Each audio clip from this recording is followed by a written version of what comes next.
o próprio Cristo vai dizer, aquele que não é contra mim, é por mim. E aquele que não vem para espalhar, vem para somar. Então é isso. Mas a gente está querendo trazer um esclarecimento aqui pelo fato da importância, né? Isso, porque até para poder alguém ter o esclarecimento da importância do perdão, a pessoa precisa conhecer um pouco da palavra de Deus. Porque não é na palavra de Deus que revela o perdão de Deus por intermédio de Jesus. Exatamente. Então, alguém só vai ter de fato aquilo que eu gosto de falar. Só consegue perdoar quem um dia precisou de perdão.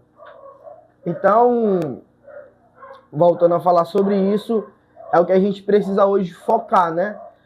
É a palavra de Deus. É ser pentecostal, mas ser um pentecostal molhado pela palavra de Deus. É isso daí. Porque a gente, como eu falei, muitas igrejas estão só pelo movimento, pela zoada, pelo batuque. Mas isso é tão incrível, porque na hora que tá tendo batuque, tá todo mundo se movimentando, mas quando o pregador vai pregar, meu irmão, é um dorme pro lado, um estica a perna para lá e começa um sono, abre de boca terrível. Por quê? Porque não estão alicerçados ou acostumados com a palavra. As pessoas dormem em um dos melhores momentos, né?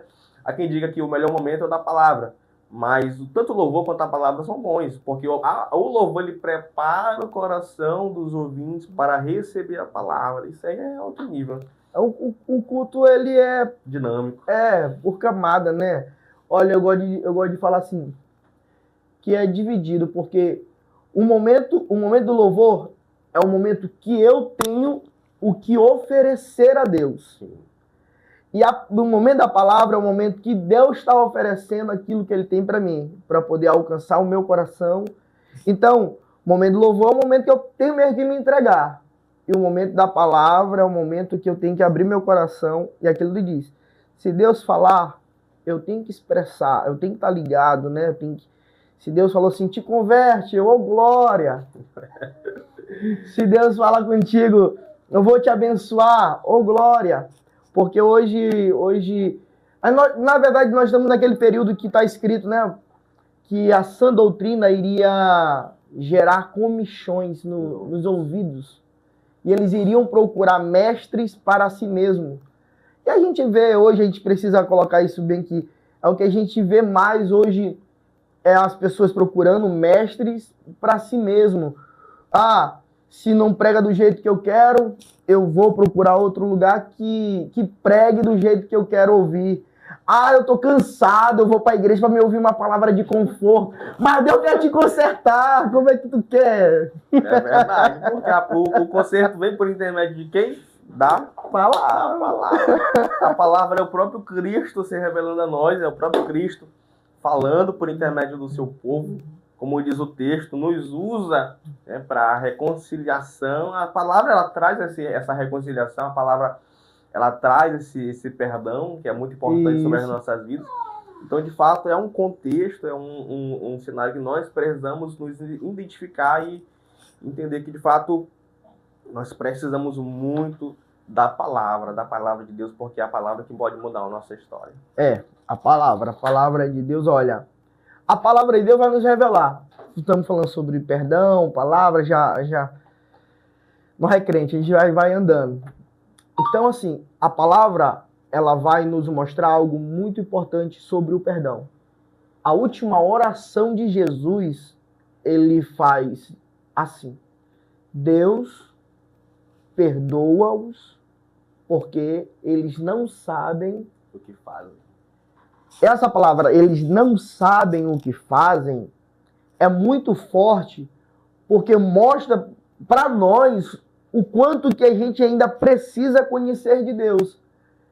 E o problema hoje, aquilo que está falando, que as pessoas hoje não têm a preocupação de conhecer a Cristo pela palavra e colocam, eles não se convertem, eles se convencem que conhecem a Jesus porque eles estão indo ao templo, indo à igreja. Isso é certo, viu? Entendo o que eu estou falando.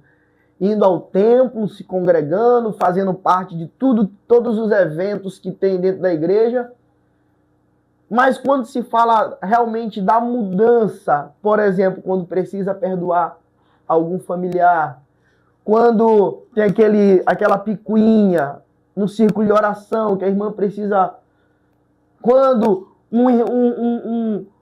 um pregador fica enciumado porque ouve o outro pregar, ou porque vê o outro cheio de agenda, aí que Jesus fez a oração, perdoa-os. Perdoa-os, porque eles pensam que sabem, eles pensam que me conhecem. Perdoam eles porque eles não sabem o que fazem. Isso é muito forte, né? A gente vê, como você já sabe, né? Eu vivo de igreja em igreja.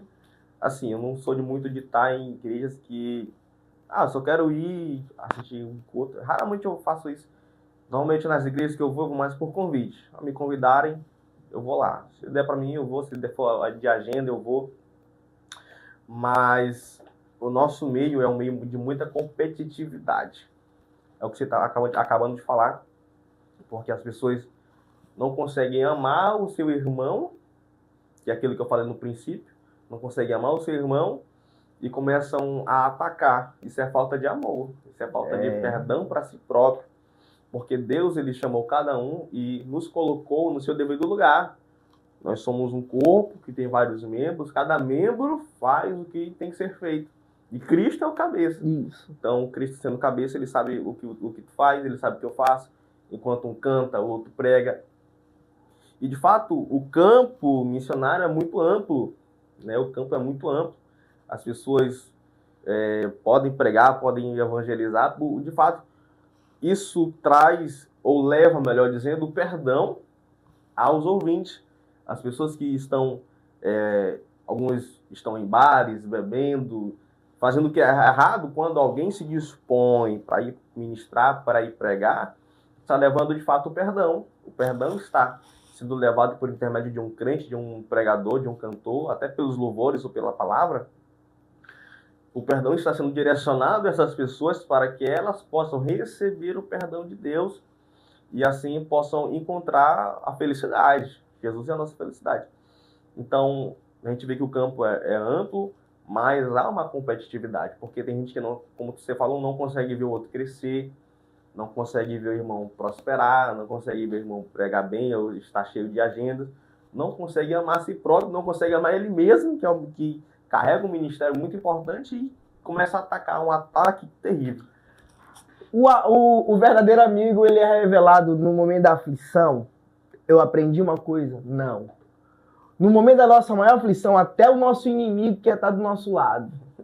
Para poder nos ajudar, para quando a gente está de pé, ele abrir a boca e dizer assim, olha, quando ele precisou, eu ajudei.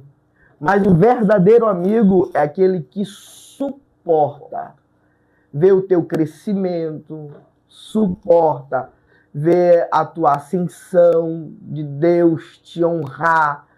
Então aí que é revelado, quando tu botou um negócio, começou a prosperar, aí tu vê que, rapaz, o Igor é uma benção, rapaz. O verdadeiro amigo, quando te vê tu pregando em vários lugares, ele se alegra, varão, porque você tá levando o evangelho, porque assim, o problema hoje é a geografia. A geografia que eu falo é os lugares, os ambientes. Os lugares de competição são os lugares de destaque. Como tu estava falando sobre o evangelismo. Mas ninguém quer disputar para pregar na beira de um bar.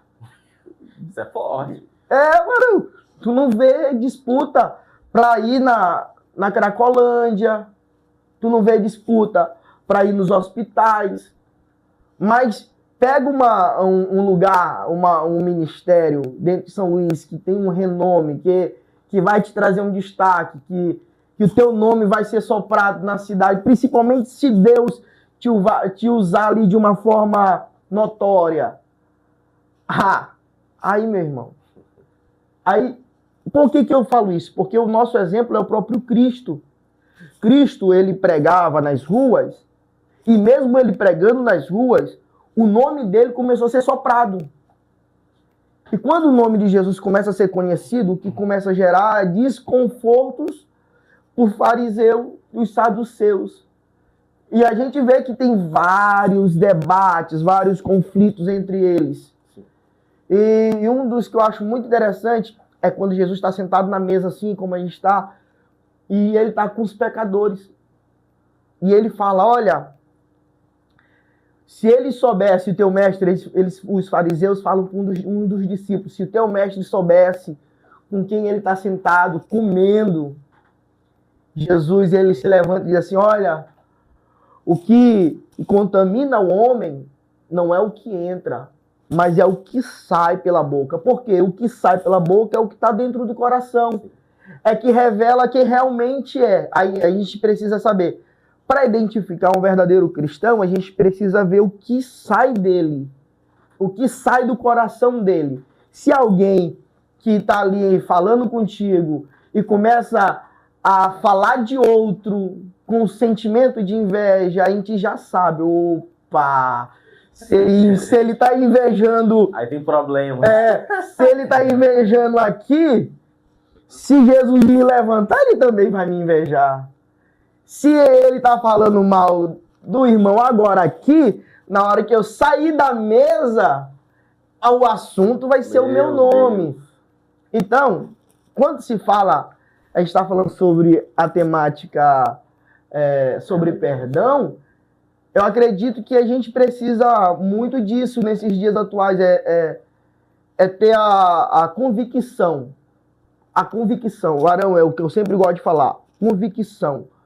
Se eu tenho convicção de quem me chamou, eu não vou ter insegurança do meu chamado.